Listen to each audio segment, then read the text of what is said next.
एक छोटे गांव में आर्यन का बचपन बीता, जहां उसके पिता सड़क किनारे जूते चप्पल सिलते थे।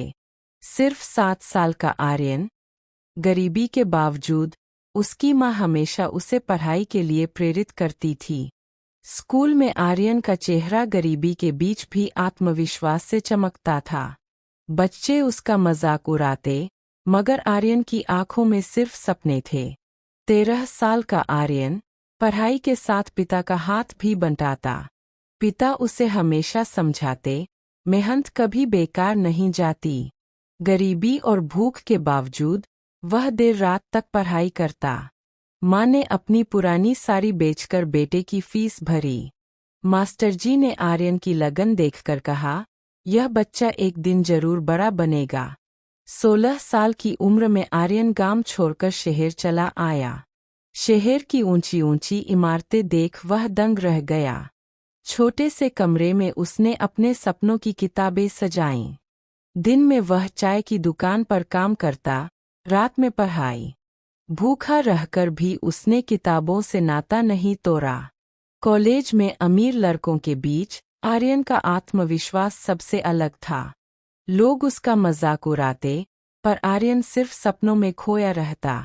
पढ़ाई का खर्च चलाने के लिए उसने बर्तन तक मांजे। सुबह सुबह अखबार बांटकर उसने पढ़ाई की फीस निकाली। प्रोफेसर जोशी ने उसकी लगन देख मदद का वादा किया। छात्रवृत्ति मिलते ही आर्यन की आंखों में नई चमक आई। अब वह लाइब्रेरी में घंटों पढ़ाई करता। चैनल को सब्सक्राइब करें। परीक्षाओं में उसने अपनी पूरी मेहनत झोंक दी। वीडियो को लाइक और शेयर करें। सर्टिफिकेट मिलने पर उसके माँ बाप की आंखें खुशी से भीग गईं। अब उसने सपना देखा, अपनी खुद की जूता कंपनी बनाने का। छोटे से कमरे में आर्यन ने अपनी कंपनी की नींव रखी। दुकानदारों ने उसके जूते खारिज कर दिए। नाकामी के बाद भी उसके कदम रुके नहीं। चैनल को सब्सक्राइब करें। पिता ने कहा, एक दिन लोग गर्व से तेरे जूते पहनेंगे। उसने नए डिज़ाइन बनाकर अपनी मेहनत जारी रखी। सोशल मीडिया पर उसके जूतों की चर्चा शुरू हुई। गांव के लोग उसके जूते पहनकर खुश हुए। अब उसकी वर्कशॉप मेहनती हाथों से गूंज उठी। अखबारों में छपा, मोची का बेटा बना उद्यमी। अब वह आत्मविश्वास से अपनी टीम का नेतृत्व करता। उसके ब्रांड आर्यन स्टेप्स के शोरूम शहरों में खुल गए।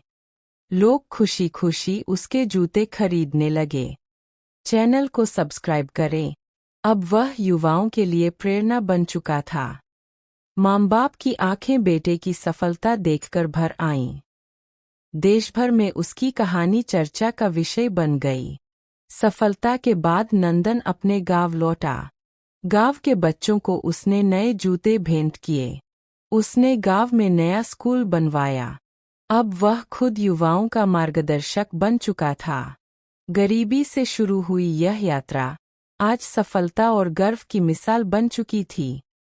चैनल को सब्सक्राइब करें, वीडियो को लाइक और शेयर करें और नई कहानियों का मज़ा सबसे पहले पाएं।